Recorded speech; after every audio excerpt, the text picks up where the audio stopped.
ndabashuhuje mu izina rya Yesu. Imana yacu nishimwe. Kandi Imana nihimbazwe. Abatanzi amazina ni Mushimiyimana Jacqueline. Ndi umugore. Mfite umugabo umwe n'abana 9. Amen. Amen. Hallelujah. Amen. Aha ni iwacu. Here is home. Aha ni ho mu rugo. It's home. Imana yacu nishimwe. May God be blessed. Hallelujah. Amen. Hallelujah kandi. Amen. Hallelujah. Amen. Data yabyemeye. God has accepted. Narimvuze ngo Yesu yabyemeye. God has accepted. Kuba duhumeka, kuba tukibazima, kuba duhagaze tuvuga gukomera kw'Imana. Imana yabyemeye. Imana yacu nishimwe. May you be blessed. Ndumuvuga ubutumwa bwiza bwa Yesu. I am a preacher of Nkunda Imana n'abantu bayo. I love God and His people. Ariko by'umwihariko babirimo neza batabivanga. Personally, those who don't mix things. Turi kumvikana. Amen. Batagira gute? They don't mix. Imana iduhana umugisha. Amen. Amen. Amen. Tujye kumva ijambo ry'Imana. We are going to listen to the word of God. Ariko nkunda kuririmba nubwo ntagira ijwi ryiza. I love singing even if I don't have a good voice. Hallelujah. Amen. Tugiye kuririmba agakorasi gatoya. I'm going to sing a small chorus. Mfashe munyikirize. Please help me and Hallelujah. sing the chorus. Uwigishwa n'ubwiriza bose baragabana. Those who teach and those who answer the efficient. Yewe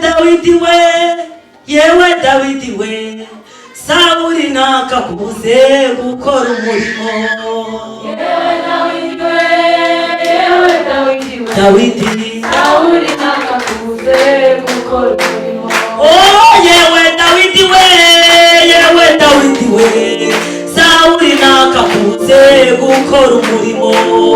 Yewe Dawidi we, Oh, Dawidi, Sawuli nakakubuze gukora umurimo. Hallelujah, yewe Dawidi we,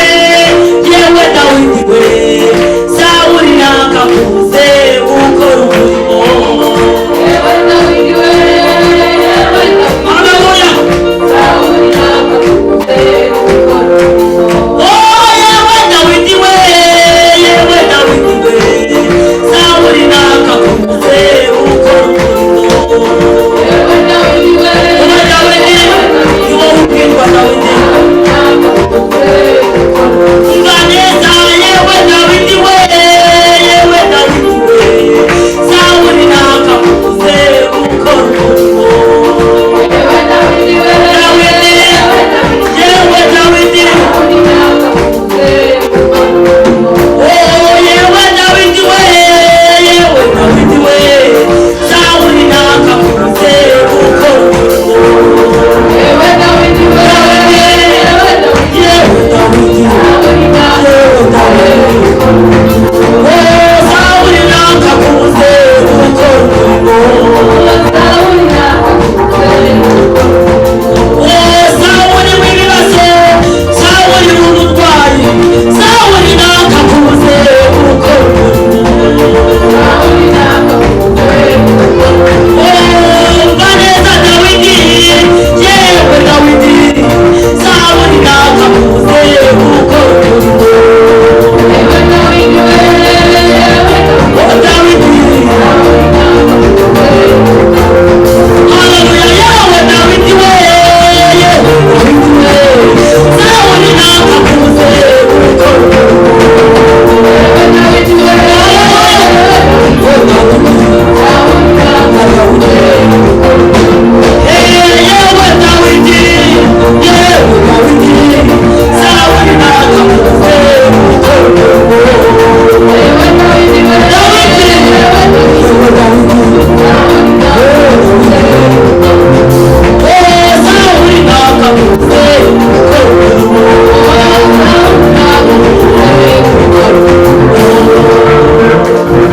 Hallelujah. Hallelujah. Ba Dawidi bari kwiyumva, Sawuli nakakubuze gukora umurimo. They must not be refusing. Hallelujah. Amen. Tugiye kumva amagambo meza y'Uwiteka. We are going to listen to the word of God. Kugira ngo nabibwire bihagije. ntuye muri Kanyama. I live in Kanyama. Ahangaha niho mu rugo, This is niho ndi kubarizwa n'umuryango wanjye. Imana that's where we are itubahishe. being as the name. Haleluya! Amen. Imana ishimwe. Amen. Tugiye kumva ijambo ry'Imana We are going to listen to the word of God. ryanditse muri Nahumu. In Nahum, Nahumu, kansabe teacher aze kudufasha. we are going to ask teacher to Nahumu ibice bibiri, Nahum, umurongo aho wa kabiri n'uwa gatatu. Nahum 2, Nahumu ibice bibiri, Nahum 2, umurongo wa kabiri n'uwa gatatu. 2 and 3. Imana imuhe umugisha. N'uwa gatatu.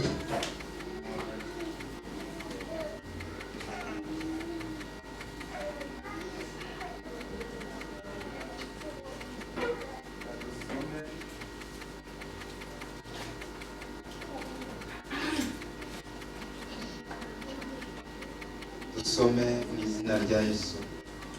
Igitabo cy'umuhanuzi Nahumu ibice bibiri, umurongo wa kabiri n'uwa gatatu. Bibiliya iravuze ngo, uvunagura azamuka imbere yawe, komera ku gihome, rinda inzira, kenyera ukomeze, iyongeremo imbaraga y'ubutwari. Uwiteka agaruye icyubahiro cya Yakobo nk'icyubahiro cya Isiraheli, kuko abanyazi basahuye bagakokora amashami y'inzabibu zabo. Amen. Tuvuge twese ngo amen. Amen. Haleluya. Amen. Uvunagura azamukiye hehe imbere yawe. The attacker. Hallelujah. Amen. Bishatse kuvuga iki? Which one to say what? Nyemerera umuhanga amaso, Accept and what ubwiza I amatwi say. twumvikane, Follow me, your tubane mu ears. gahe gatoya We should gusa. be together in just a while. Bibiliya yatubwiye ngo uvunagura azamukiye imbere The yawe. attacker is standing your first. Niba azamukiye imbere yawe, If he has standing your urasabwa first, guhagarara you are ugakomera. supposed to stand at Ndetse his ntabwo uri door. bukomere gusa, You will not be biragusaba no gusubira mu rukenyerero, You are supposed ukongera ugakenyera neza. You should stand Kuko niba properly. azamutse, If he has kandi stood azamutse nta n'ikintu afite, and you stood in the urasabwa way, kugwiza imbaraga, you are supposed to kugira have ngo usubire power. mu rukenyerero. So that you should Wongera stand ukenyere properly. neza, You should kuko stand according. hagurukiye wowe. Because the Umwami enemy uhagurukiye The ntabwo enemy wasinziriye, is not afite sleeping. imbaraga He has kandi power. ari kuvunagura rwose. And he is breaking Haleluya everything. baroko. Amen. Uvunagura azamukiye hehe imbere yawe. He's standing in your Urasabwa front. iki wowe What imbere? are you asked you? Umva ikintu usabwa uyu munsi. You are what you are Urasabwa asked. kugwiza imbaraga, You are supposed to ugasubira show. mu rwambariro, You stand up. ukongera ukambara You dress neza, again. You dress ukongera properly. ugakenyera And you dress kugira ngo ubashe properly. guhangana So n'inzira that you ziteye. should be able to fight. Haleluya. Amen. Haleluya. Amen. Ngo komera hatagira ukunyaga iki ikamba ryawe, nurangara satani warakunyaga. The devil will correct you. Wibuze ko satani atajya asinzira. The devil doesn't sleep. Wibuze ko nabwo abantu tujya dutongora Then as we tukajya go mu with ntege the nke, and we ntabwo satani ajya acogora. but the devil never sleeps. Ari gukorana umwete He's working his power. iminsi Why? iramusize. The time has left him. Abarokore bo muri ino minsi The Christian barangaye, we are just ariko confused. nyakuvunagura we ntabwo aranga. But him is concentrating. Haleluya baroko. Amen. Ntabwo warangaye, He's not in wari maso, He's wide aragenda open. kunyage He wants to collect agaciro. something in Hallelujah. his life. Amen. Turasabwa gusubira mu rwambariro, We are tukongera supposed to tugakenyera stand in the power. kandi tugakomeza And we kugira ngo tubashe guhangana so that n'abarushyi. we should manage to fight our enemy. Haleluya. Amen. Haleluya. Amen. Twatangije ikorasi ivuga ngo yewe Dawidi, Sawuli nakakubuze kugira gute gukora umurimo. The enemy should Kubera not iki use your Dawidi way. Why Sawuli are you yamurwaha the akakwinjirana? and why can you accept Kubera iki the wamurwaha?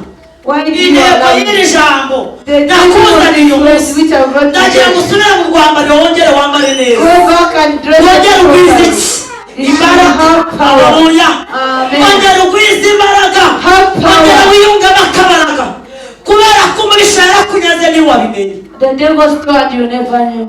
yarakwibye ntiwabimenya He stole you that you sleeping. uri mu gahuge You are ariko busy. ndakubwira ngo kanguka I'm saying wake up. kanguka Wake up.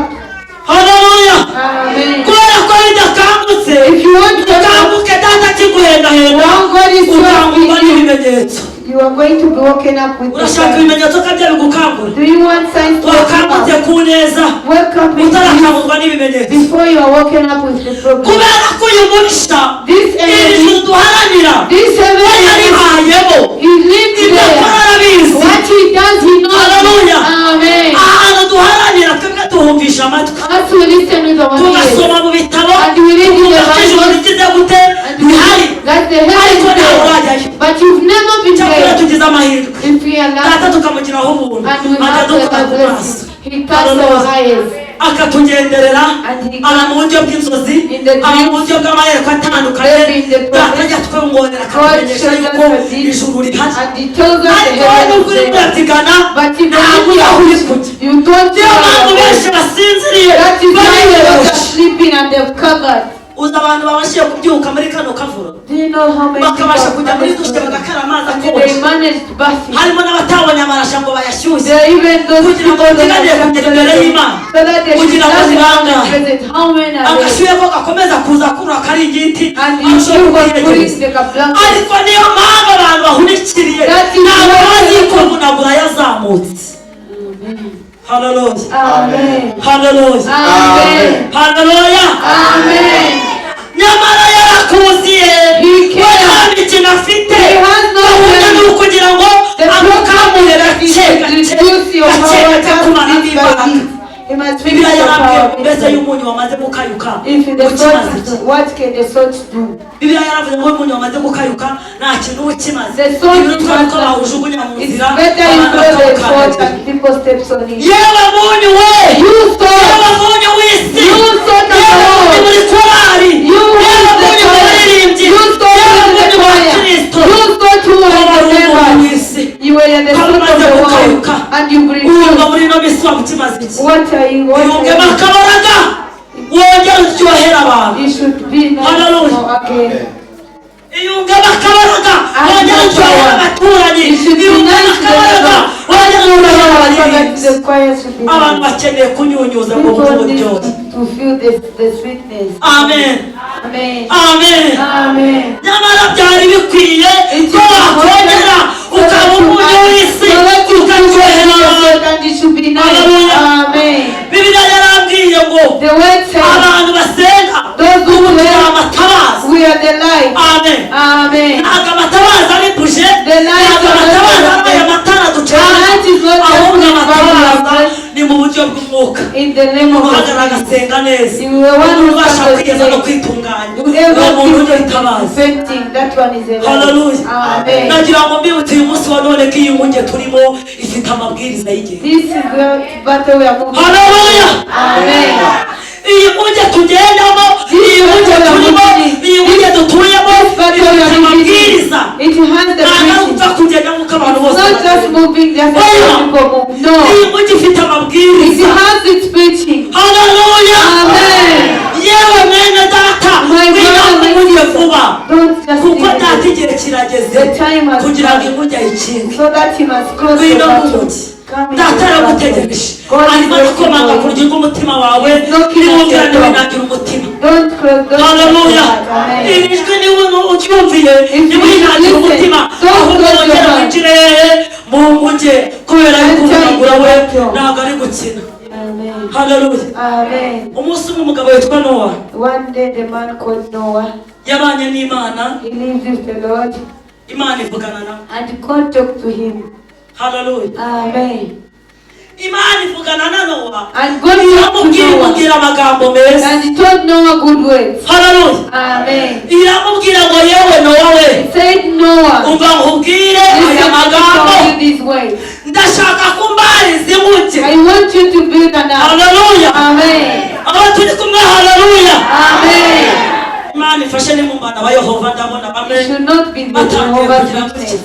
And Amen. people are shaking their heads. imana yabyemeye ukaramuka If God has accepted you, you are alive. kuko bavuye hanze You are hari not ibiguhe There are a lot of things Imana that you yagukuyeyo, God has removed you and He has brought you in the wageze presence mu of nzu y'Imana. God. You entered the kubera presence utaho of ukirushe God. ugacura imiruho yawe Why kandi can't ntugomeye kuyikorera. Wow, is there someone who's supposed to help Hallelujah. you? Imana ibwira Nowa God told ati Noah, yewe Nowa Noah, yumva nkubwire listen, I tell you, genda umwarize iki go and do inguke an act for mu me giti cyitwa goferi.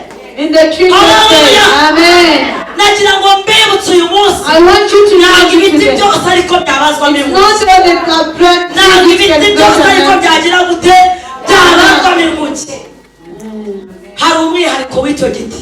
There's just a tree Hallelujah. created for life. hari umwihariko w'igiti kigomba kubazwamo inguke.